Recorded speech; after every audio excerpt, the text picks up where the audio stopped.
Starbases, but there's more to the Dev Diary 91. It's one of the biggest changes that I've seen in Stellaris for a long time.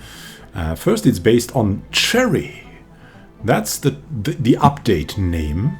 We'll be talking later about Cherryh, also about the 183 patch, but first about the really big news. So there's a border rework. Borders are not going to be influence zones any longer. Borders are going to be something completely else. They just signify the ownership of systems. So no more spreading your border. You claim systems, and these systems make up your border.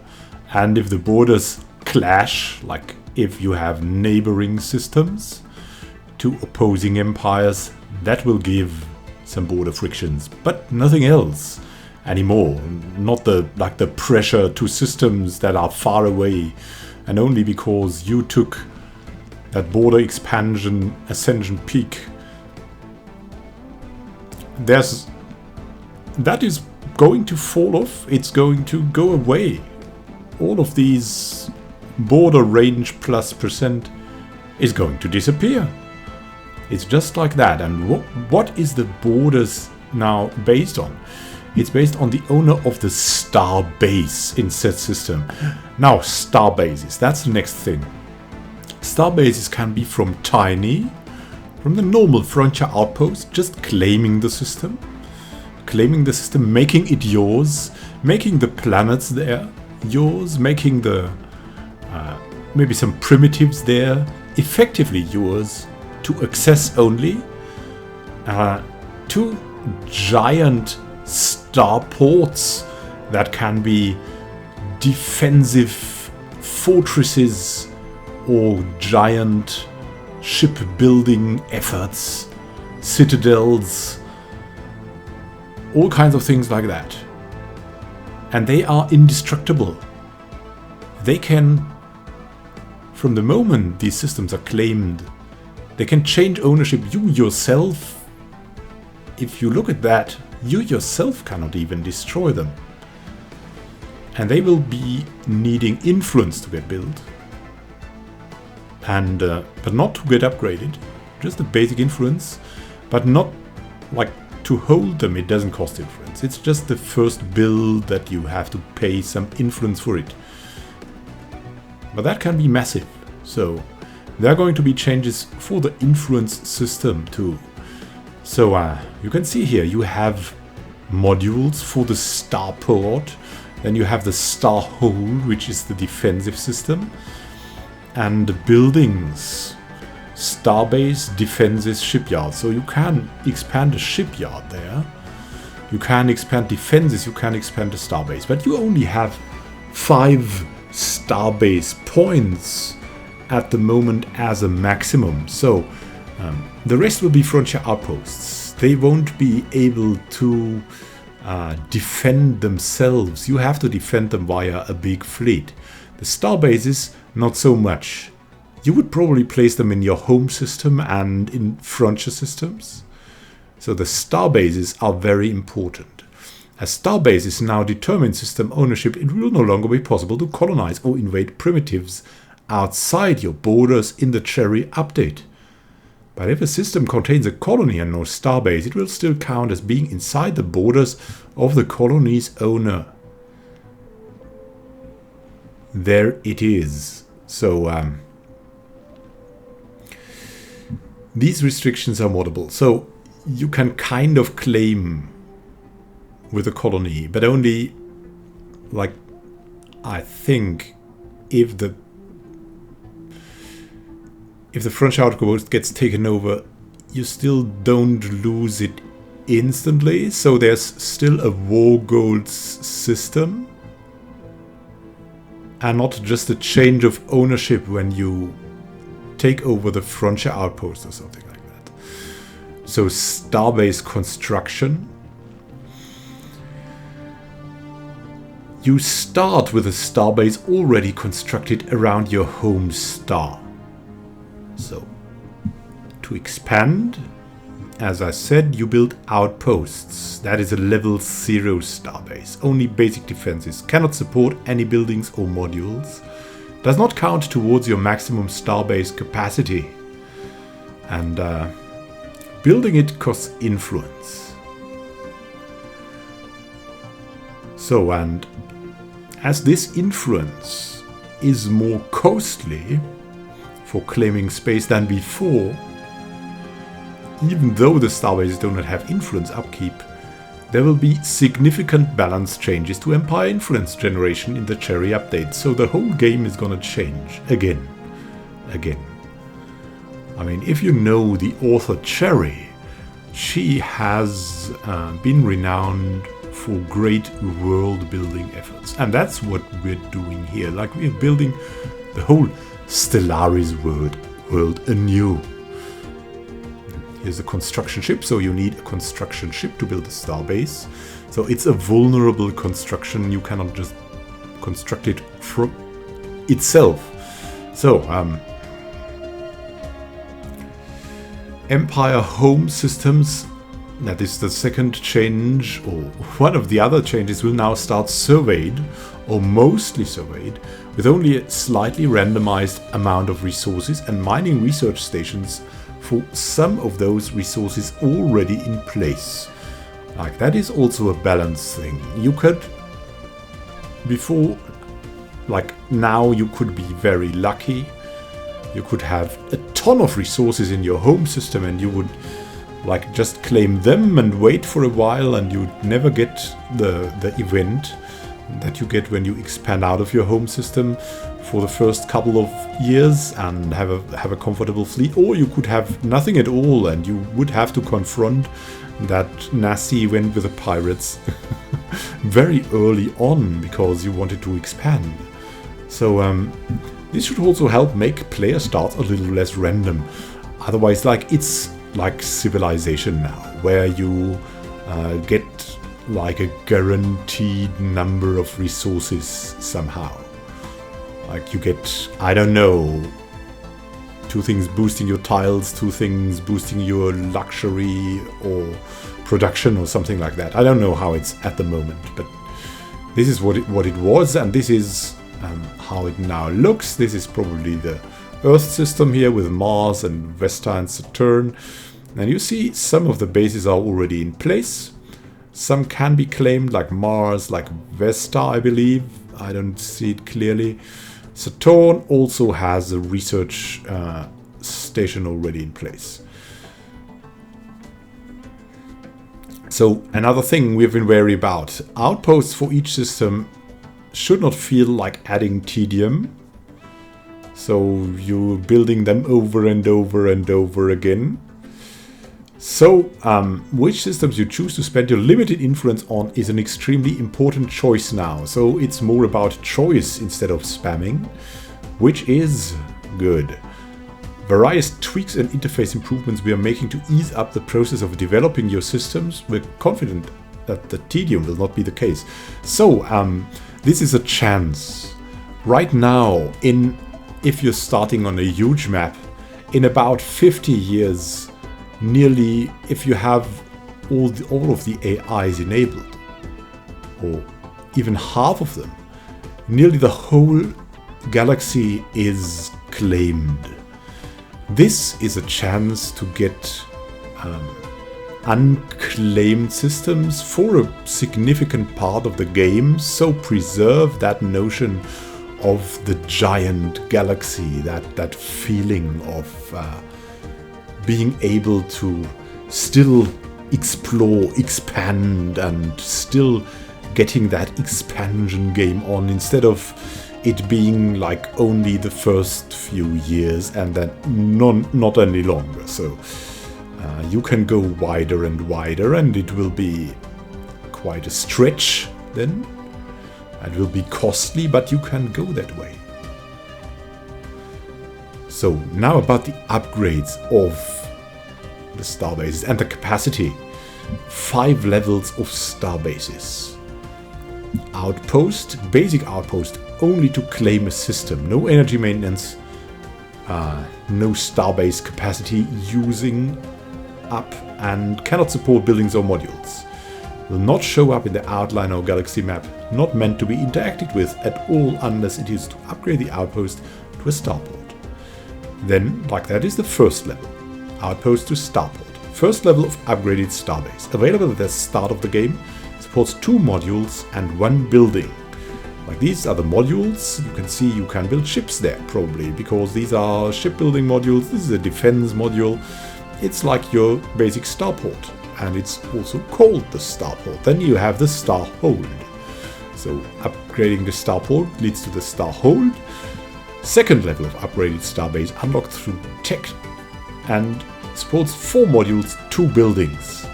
So everything there is unlocked through tech. Maybe they're saving up an absolute level above the Citadel for unlocking with an Ascension perk, right? That would be something cool too.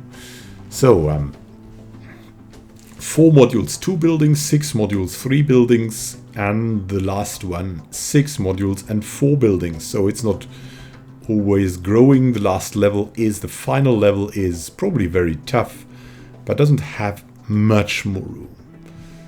The Citadel. This is a star fortress, as you see here. It has 6 modules, 3 buildings, and it's currently upgrading to Citadel in 1,800 days for 7,500 minerals. This is crazy. Regardless of the level of the starbase, so long as it is not an outpost, it will use 1 starbase capacity. You have that here. Core systems and starbase capacity. At some point in the game, I think they will they will have to eliminate one of these again, because this, in my mind, this is somehow connected. I think that will be something that will have something to do with each other, with the overhaul of the sector system, and then something will happen to that. I'm pretty sure of it. So, and will show up on the map and in the outliner. Overall, the design goal is for the vast majority of starbases to be outposts that you never have to manage, with a handful of upgraded starbases that are powerful and critical assets for your empire. So interestingly, you can go over your starbase capacity. This will result in sharply increased starbase energy maintenance costs. But you can do it. If you if you have tons of energy, it might be good to go over that. It can be increased through texts, traditions, and other such means. So, ascendancy perks, maybe. Ascension perks, I mean. I'm all about this very, very old game of ascendancy. You know that. Leave a comment. You also gain a small amount of starbase capacity from the number of pops in your empire. So that goes up too. It's not staying at 5. Go for a high number of pops. This might be the return of wide strategies. I don't know. Tall has been dominating recently. We'll see how it works out in the next update. So if you end over starbase capacity for whatever reason, possible to downgrade, upgrade starbases back into outposts. Also possible to dismantle starbases entirely. So you can dismantle entirely and give up control of those systems, so long as they are not in a system with a colonized planet. So you cannot leave your people out there. Let's see. Base is 3 now, not 5, as you can see here. Galactic Ambitions now gives +1 starbase capacity, and Manifest Destiny, that sounds new. Sounds new. Maybe something in this expansion tree.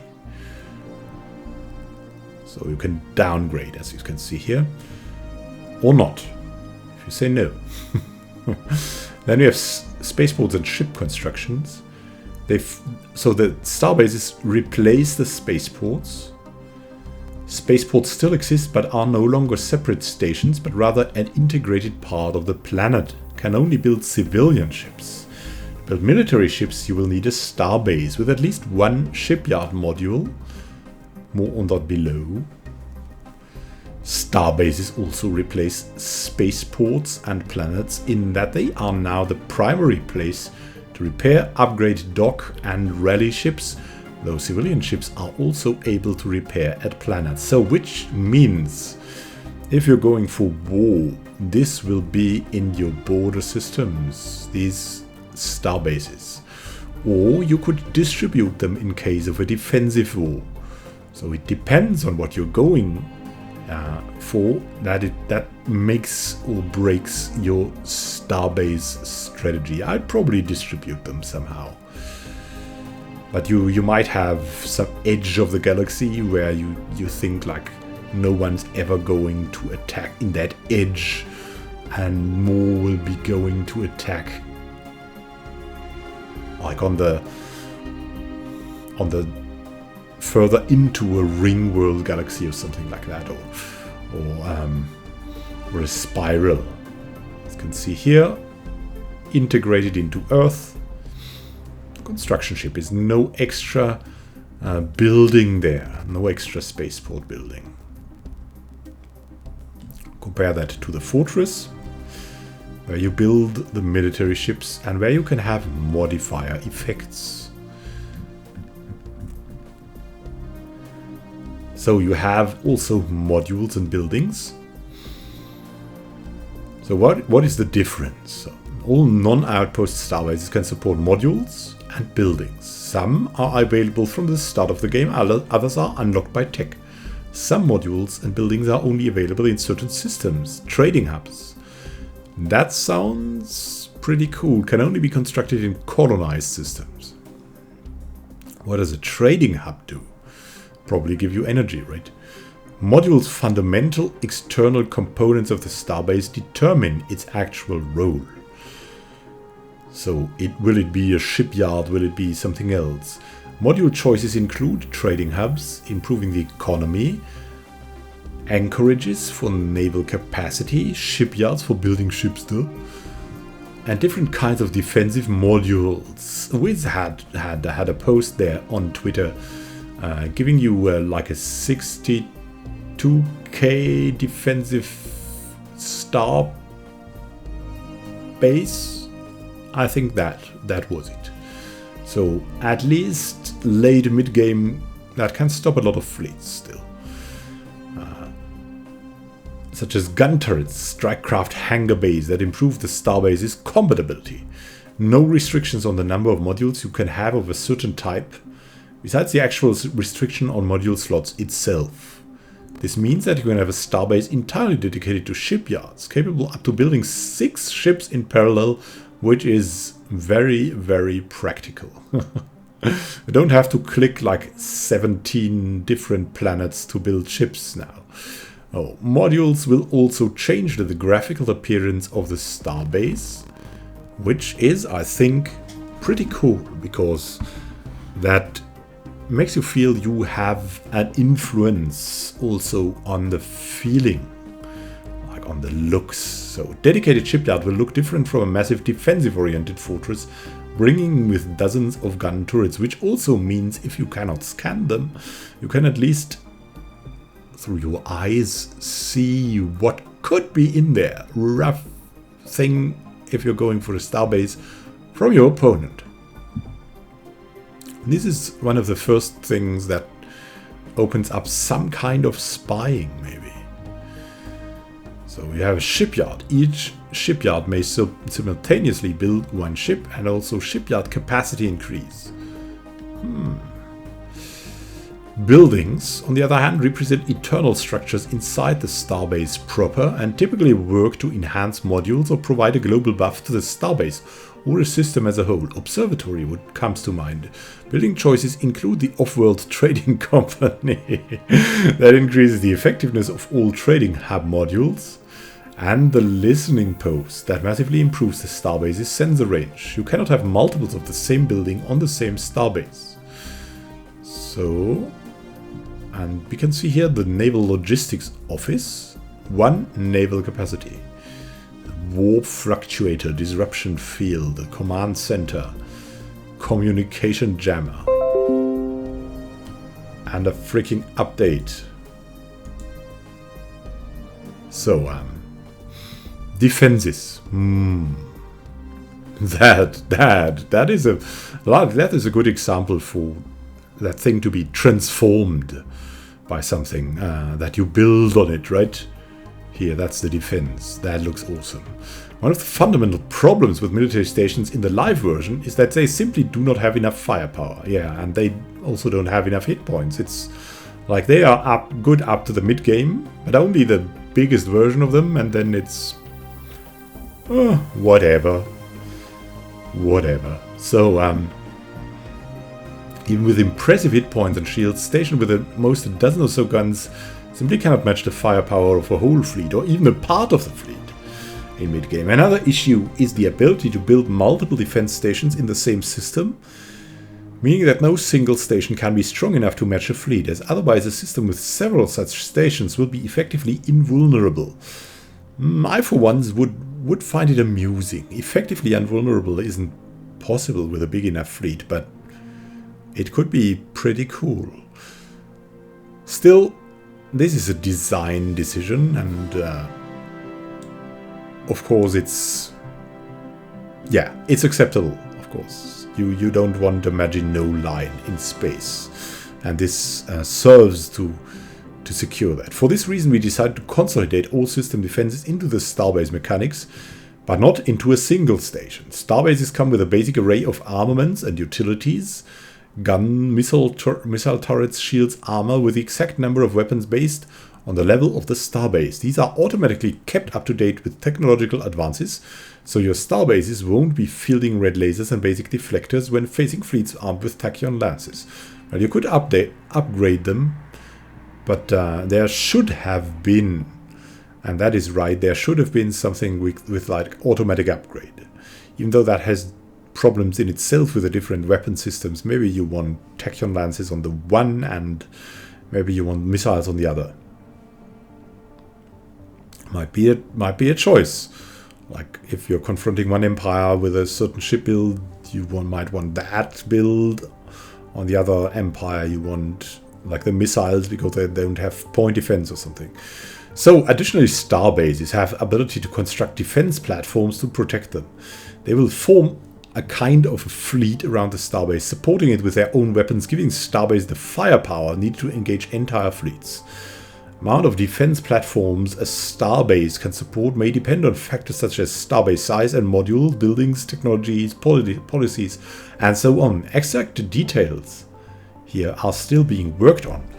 Design intent is that if you invest into them, starbase defenses will scale against fleets the whole game rather than just being completely outpaced in the late game, as military stations and spaceports currently are in the live version. So you will have relevant defenses also in the late game, which is a good thing. Oh, now let's look at the Soul Star Fortress. It has 20 defense platforms here, and that's only the fortress, not even the citadel. It has a lot of ships here that are currently housed in there. You can see they have, I don't know, hull points, and I don't know what these three lines are. What is that? That is, I mean, these are the defense platforms, probably. There are 10 of them that you currently see. There are more building at the moment, so this is probably, yeah, it's an entire fleet of defense platforms. And so one last note on Starbases, for a variety of reasons, among them to avoid something like the tedious rebuilding of spaceports that happens at the end of wars. Starbases cannot be destroyed through conventional means. They can be disabled and even be captured by enemies. More on this in a couple of weeks. So maybe war goals too.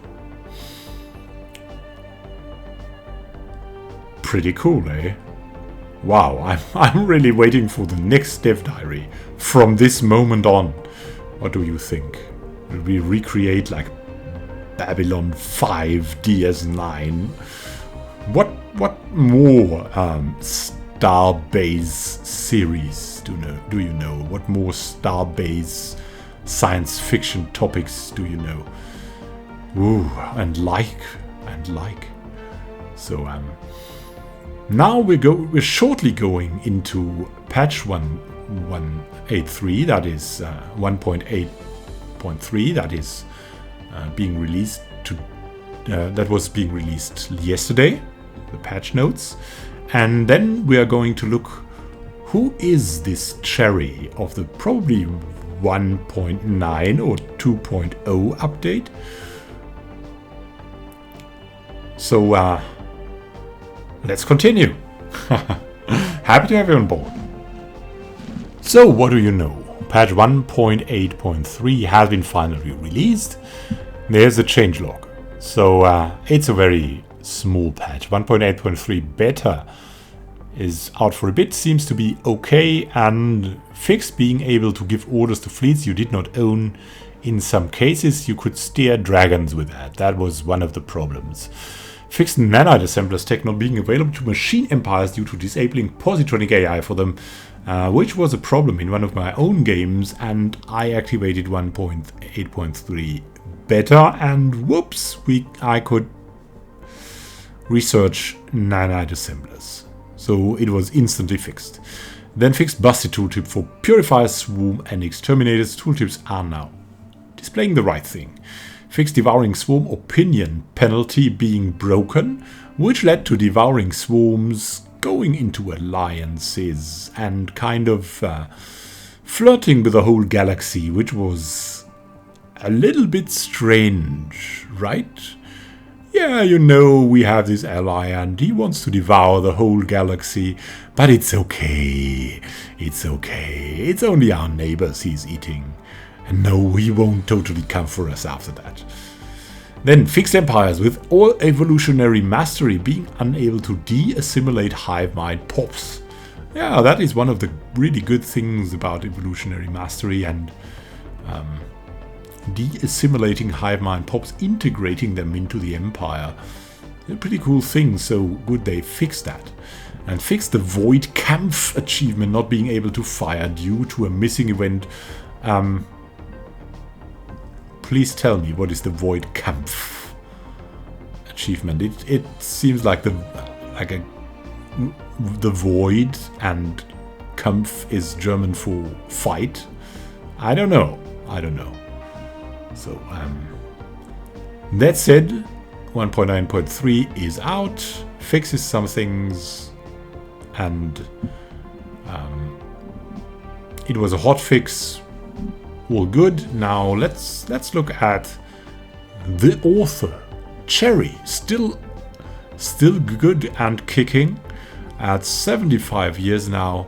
Legendary works wholly into world building. Let's look into the Wikipedia page and maybe her homepage.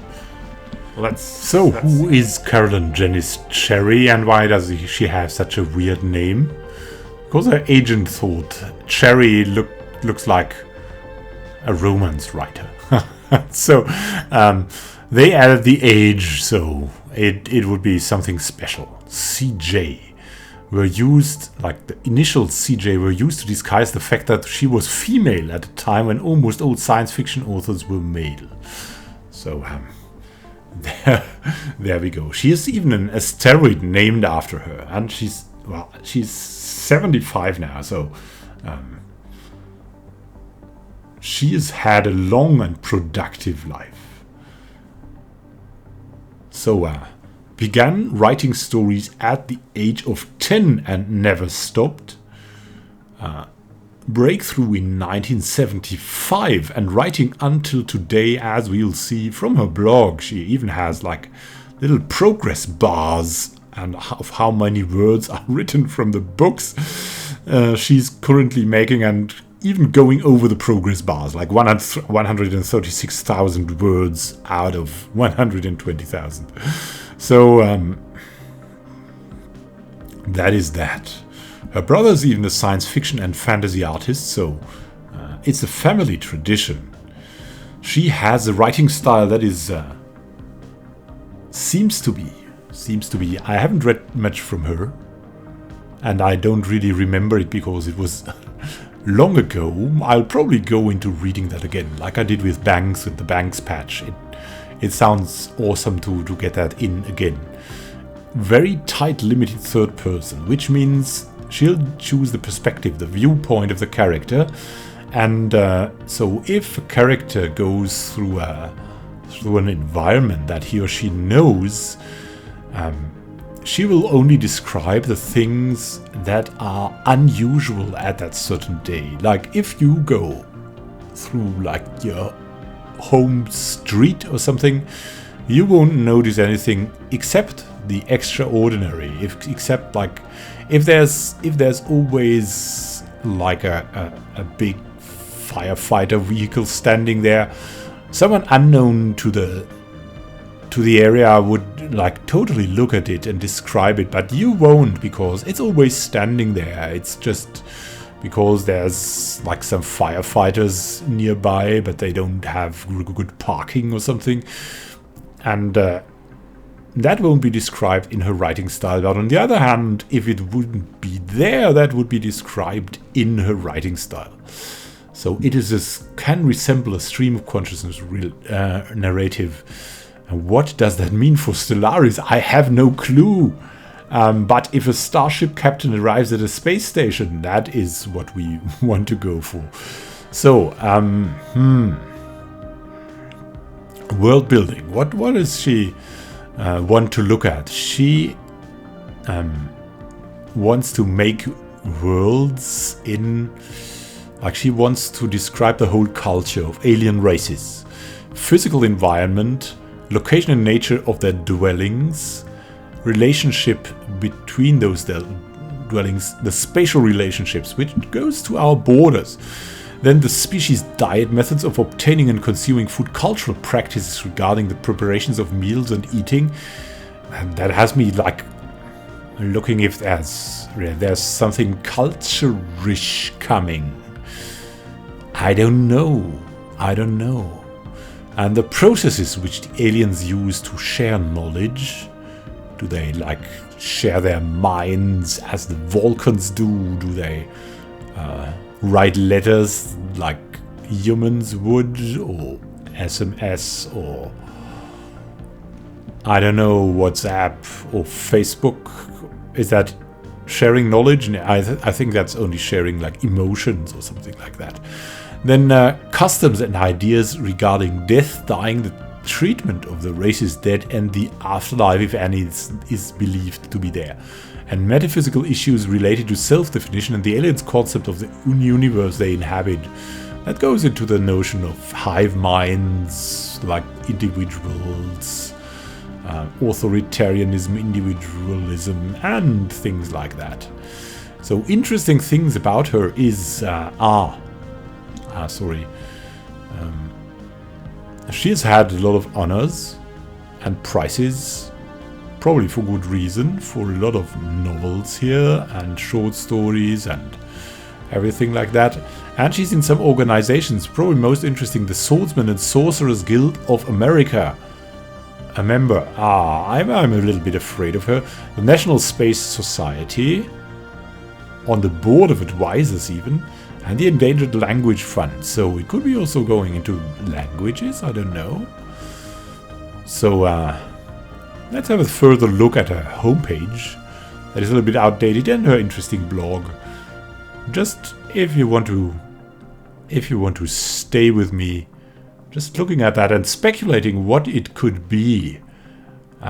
She has set an Alliance Union universe, Morgaine Stories, which is fantasy, but based on that sci-fi universe. So we'll see. I mean, you can see from the titles already. Heroes in Hell, Elf Quest, Merrowwinger series. On the other hand, she would have things like Cassandra and like Down Below Station, Cytine. That is like a different kind of titles. So let's see what is on her homepage and on her blog. So I'm not gonna lie, this homepage surprised me. It's probably it's 80s style. Were there homepages in the 80s? I don't know. I made one in the 90s when I was very, very young. And this could also be 90s style. To enter the website, touch the central world. So There are planets here. Fench's Star, Rosen's Planet, Abbey's Outpost, and CJ Cherryh's world. Like, that's the center of her being. Closed circle. There we go. That is kind of creepy. What is that? That's a couple of eyes here. Quick menu. That's looking at us. The menu is looking at us even. What do we have here? Wave without a soul. That's the blog. That's the blog. I've liked the blog. I've looked at it. Then there's a photo gallery, like the craft of writing. That's very interesting for you that are creative. Good tips from her. And like her acquaintances. Her wife, I think, is Jane S. Fancher. Then art show, learn an alien language, Latin. Thank you, I already know Latin.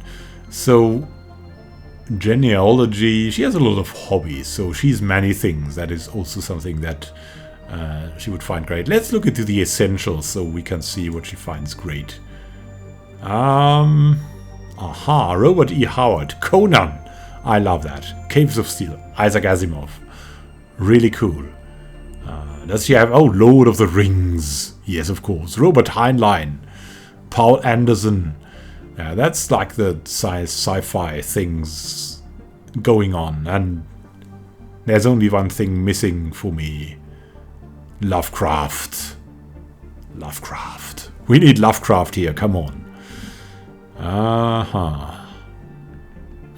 What about the writers, the Golden Age, the Silver Age, Edgar Allan Poe, Robert Howard of Conan. Some things like there is like it's cool. Let's go back to the main menu. And let's just look at Wave Without the Shore, the interactive blog, where you can also ask her questions. We could ask her the question about Stellaris. Wave Without a Shore, like, it's also based on her hobbies. Like, it's little posts about her daily life, her new books, like The Foreigners. It's... I don't know what kind of... I think it's a combined... It's a science fantasy or something. And...